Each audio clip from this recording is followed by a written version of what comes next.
का। तो हमारे आका फरमाते हैं कि ठीक है, मेरे अबू तो नहीं है दुनिया में, लेकिन मेरे चचा हैं, मैं ज़रा अपने चचा से मशवरा कर लूँ। अगर चचा हाँ कहते हैं तो फिर मुझे रिश्ता मंजूर है।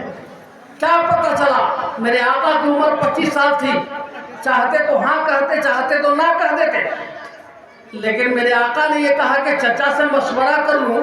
ये उम्मत को तालीम देना है कि जिंदगी का इतना बड़ा फैसला घर के बड़ों को छोड़ करके नहीं करना चाहिए। लेकिन आज के डेट में नौजवान लड़के और लड़कियां जवानी की दहलीज पे कदम रखने के बाद इंसानी जंगलों में इस तरह गुम हो जा रहे हैं। क्या दिन सोशल मीडिया पर इस तरह की खबरें आती रहती हैं, कोई लड़का कोई लड़की घर से लापता तो कॉलेज से लापता। यानी कंडीशन ये है कि लव मैरिज, कोर्ट मैरिज, भाग मैरिज, दौर marriage, inter marriage, coaching marriage, Facebook marriage, Twitter marriage, Instagram marriage, ludo marriage, PUBG marriage, हराम बाप रे बाप, इस सब जगह मैरिज ही मैरिज है। कोई लूडो खेलते खेलते फिरार है, कोई पबजी खेलते खेलते लव मैरिज का शिकार हो गया, कोई इंस्टाग्राम पर चक्कर में पड़ा, उसके बाद लापता हो गया। तमाशा उसके बाद क्या हो रहा है कि जिंदगी 6 महीना के बाद जहन्नम बन जाए। इतने सुसाइड, इतना मर्डर इस जमाने में हो रहा है, आप आए दिन देख लीजिए। कोई दिन ऐसी खबर, ऐसा कोई दिन नहीं गुजरता जिस दिन इस लव मैरिज, कोर्ट मैरिज के चक्कर में कोई मर्डर ना होता हो और कोई सुसाइड ना होता हो। शादी वो कामयाब नहीं हो सकती जिसमें माँ राजी नहीं, जिसमें बाप राजी नहीं है। अरमान से पालता है एक बाप अपने बेटे को 20 साल 25 साल तक, पसीने की शक्ल में जिगर का खून बहा देता है औलादों के लिए। माँ न जाने किन किन मरहलों से गुजरती है औलाद को जवानी तक पहुंचाने में, और अपनी एक ख्वाहिश के लिए कोई बेटा कोई बेटी माँ बाप का दिल तोड़ दे, फिर वो जिंदगी में क्या मुस्कुरा सकते हैं? कभी नहीं मुस्कुरा सकते, कभी नहीं। बड़ा अरमान होता है बाप को दूल्हा बनाने का, बड़ा अरमान होता है माँ को दूल्हा बनाने का। बारात जा रही है ना, कल देखिएगा जब बेटा दूल्हा बनेगा उसका स्टेटस इतना हाई लेवल का होगा कि वो नहा के चला आएगा, यहाँ दूल्हा बनाया जाएगा उसे। इमाम साहब किबला होंगे, खालू होंगे, नाना होंगे और बड़े बड़े लोग हैं, रिश्तेदार होंगे। उसका भाव इतना बड़ा होगा, उसका मोरल इतना ऊंचा होगा कि सुरमा इमाम साहब लगाएंगे, आंसू निकलेगा तो अपने रुमाल से साफ करेंगे, चप्पल खालू, जूता खालू पेश करेंगे, मोजा बहनोई देंगे कि पहनिए। कोई बटन लगाएगा, कोई इतर लगाएगा, कोई पगड़ी बांधेगा, कोई सेहरा सजाएगा।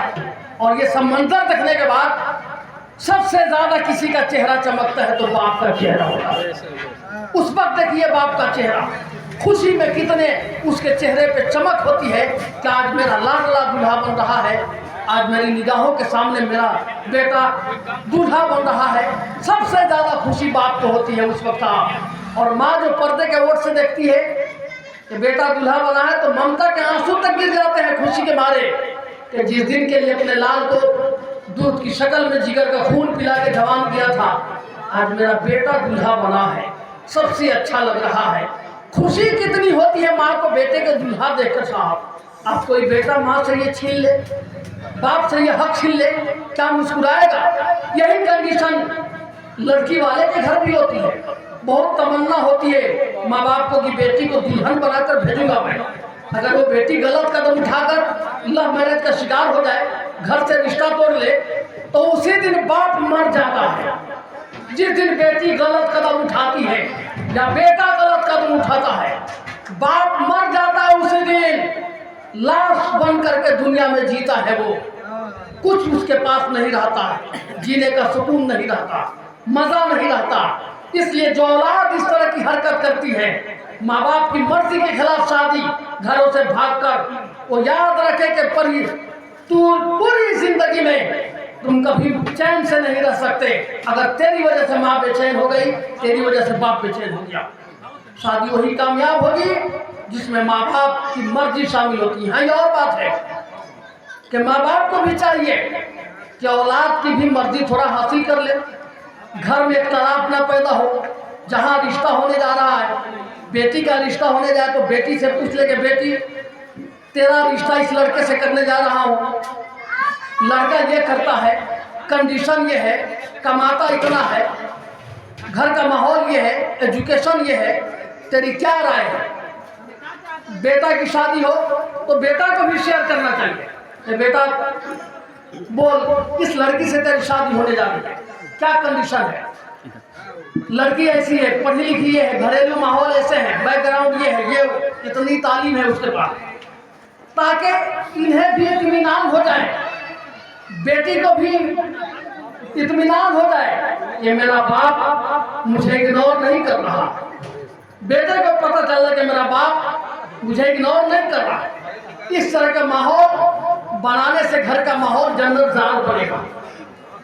यह भी पैगाम कहीं और से नहीं, मुस्तफ़ा रहमत के घर से मिलता है हमें।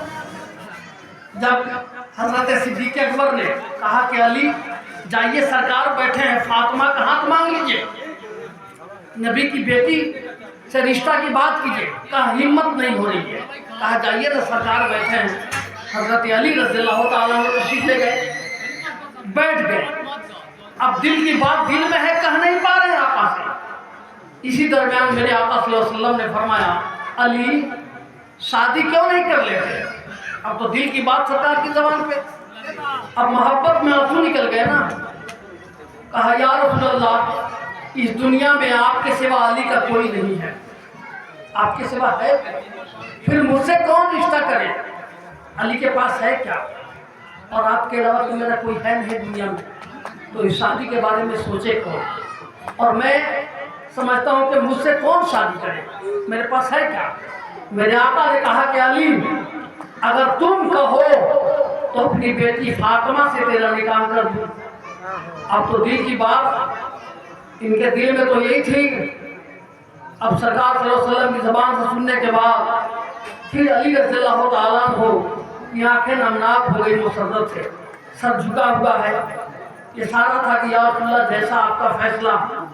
फिर कहा बैठो अली जरा बेटी फातिमा से पूछ कर आऊं। तो आका जा रहे हैं, जिब्रील आ गए, कहा या रसूलल्लाह कहाँ जा रहे हैं?